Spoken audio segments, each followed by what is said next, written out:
रोहित अग्रवाल, माफ कीजिए रोहित जी, पकड़कर मार नहीं सकते। और क्या वाकई उत्तर प्रदेश की जो हालत है फर्जी एनकाउंटर्स के मामले में, क्योंकि 157 के तहत तो आपको तुरंत एफआईआर दर्ज करनी थी, ये हमारी आईपीसी कहती है। आईपीसी बदलकर अभी भारत न्याय संहिता हो गई है, लेकिन आईपीसी कहता है कि 157 में आपको तुरंत केस दर्ज करना है। मंगेश यादव के केस में बहन, घरवाले आज तक भटक रहे हैं, एफआईआर लॉन्च नहीं हुई। देखिए गरिमा जी, ना खाता ना वही, जो आप कहो सब सही, तो विपक्ष ही बताएगा कि कहाँ पे असली एनकाउंटर हुआ है, कहाँ पे फर्जी एनकाउंटर हुआ है।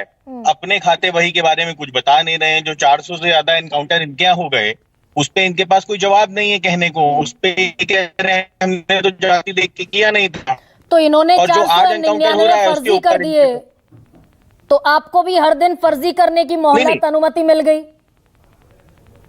नहीं तो फर्जी कर दिए तो आप मुझे बताइए ना। अभी तक मंगेश यादव वाले एनकाउंटर में समाजवादी पार्टी ने सुप्रीम कोर्ट में याचिका क्यों नहीं दायर की? मैं समझ नहीं पा रहा हूँ। या किसी हाई कोर्ट में याचिका दायर की है क्या?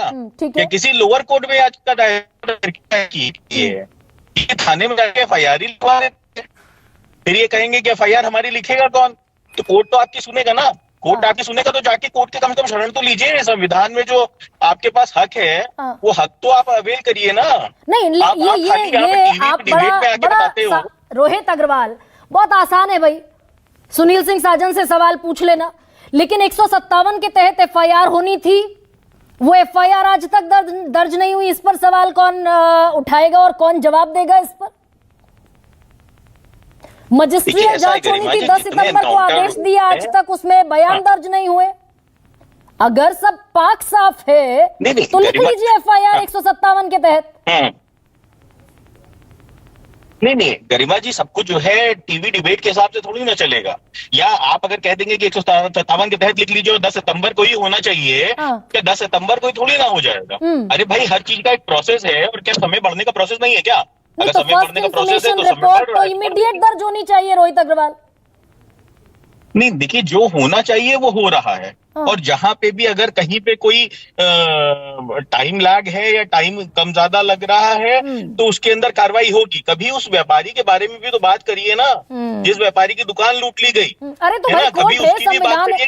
अरे तो रूल ऑफ लॉ के तहत कोर्ट जाइए, कोर्ट तय करेगा। ये एक्स्ट्रा जुडिशियल किलिंग की इजाजत कौन देता? तो आप कह रहे हो ना, आपने तय कर लिया कि अगर सर्राफा कारोबारी के यहाँ लूट डकैत हुई तो आप जस्टिस दे देंगे ऑन द स्पॉट। नहीं, एक राजभर समाज के सिपाही को गोली लगी, उसकी चिंता किसी को नहीं है ना? अपराधी की चिंता सबको होने लग गई है यहाँ पे, है ना? आप ये बताइए, काउंटर के अंदर वो गोली क्या खुद ही मार ली थी उस सिपाही ने अपने आप को? बंदूक अपनी तरफ करके मार ली थी क्या? मतलब गरिमा जी, कम से कम कुछ तो विपक्ष से कहिए कि कुछ सेंसिबल डिबेट करे।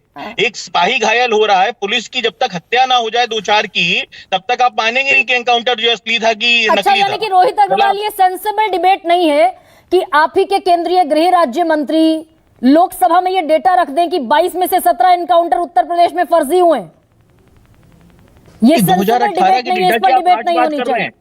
नहीं 2018 के डेटा की आप आज बात कर रहे हो, तो 2018 के डेटा की अगर आप आज बात कर रहे हो, तो आप मुझे बताइएगा, अगर 17 एनकाउंटर फर्जी हुए हैं, तो उसमें से कितने पुलिस वालों को सजा हुई?